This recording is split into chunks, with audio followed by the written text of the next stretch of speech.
I'm Dave Anderson.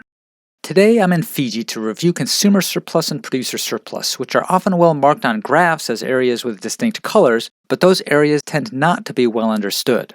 What did you pay for your last vacation? And what was it worth to you? If you would have paid more for the trip than you did, you enjoyed some consumer surplus. Consumer surplus is the net gain to consumers from the purchase of a good. The height of the demand curve indicates the most consumers would be willing to pay for each unit of the good. The difference between that willingness to pay and the price paid is the consumer surplus. Suppose you would be willing to pay up to $15 for a t-shirt. If the price were $10, you would receive $5 worth of consumer surplus from that t-shirt. If the price of the t-shirt were $15, you would be indifferent between buying the t-shirt or not, because paying $15 for a shirt that's worth $15 to you doesn't make you better off. The goal of buying things is to receive consumer surplus. Now let's consider interests on the seller's side. Producer surplus is the net gain to firms from selling a good. The height of the supply curve indicates firms' additional or marginal cost of producing each unit of the good.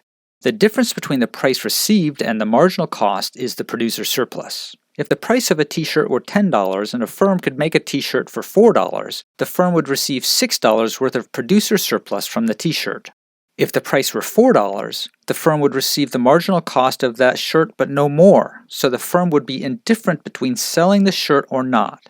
Firms generally sell things because the sales provide producer surplus.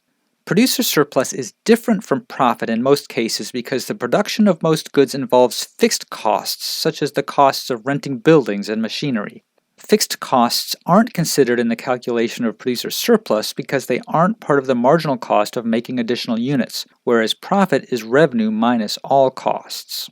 Consumer surplus and producer surplus represent benefits from mutually beneficial purchases. These benefits can be lost if something prevents some of the mutually beneficial purchases. Although we won't get into the details of these policies here, the loss of consumer and/or producer surplus caused by policies you may have already studied that reduce the quantity bought and sold, such as price ceilings, price floors, quotas, and taxes, is a type of deadweight loss and results from the fact that there is no surplus from units that aren't bought or sold.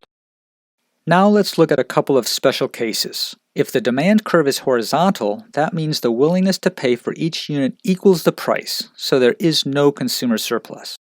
If the supply curve is horizontal, the marginal cost of making each unit equals the price, so there is no producer surplus.